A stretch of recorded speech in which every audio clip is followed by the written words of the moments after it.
Poland's request to intercept missiles over Ukraine is urgent and essential to support Ukraine, according to the chairman of the U.S. Helsinki Commission.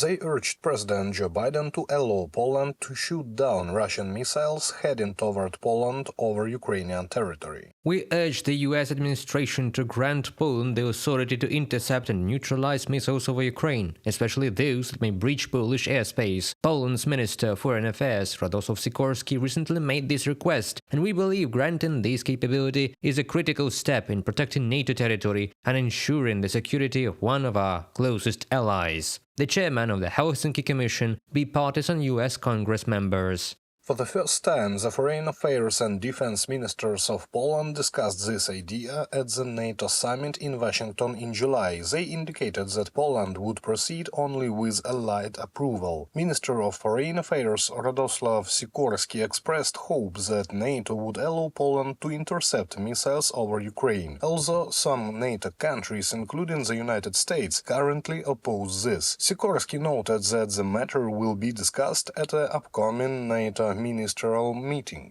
The debate is about where the right to self-defense begins and ends. We could intercept missiles over our own territory, but then debris might harm or even kill someone. Alternatively, we could intercept them at Ukraine's request just before they enter Polish airspace. This issue falls under our allied agreements.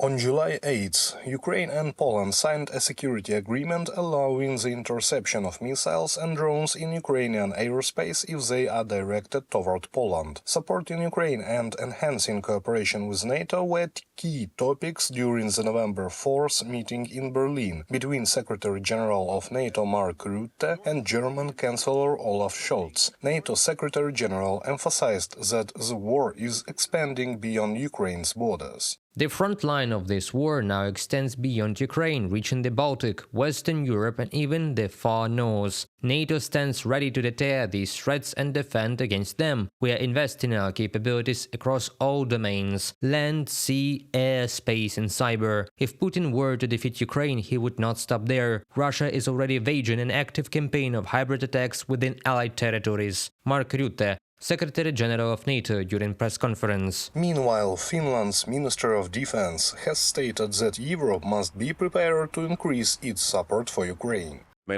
Now is not the time for any war fatigue or discussions of peace on Russia's terms. Peace must come on Ukraine's terms. For this to happen, Europe must strengthen its support. Kyiv has repeatedly urged allies to intercept Russian missiles over Ukraine. After a recent meeting with NATO Secretary-General Mark Rutte, Ukrainian President Volodymyr Zelensky expressed hope that NATO members would reconsider their stance on protecting Ukraine's airspace. Since the full-scale Russian invasion in 2022, Kyiv has called for a no-fly zone over Ukraine through NATO declined and instead pledged to equip Ukraine's defense forces with air defense systems.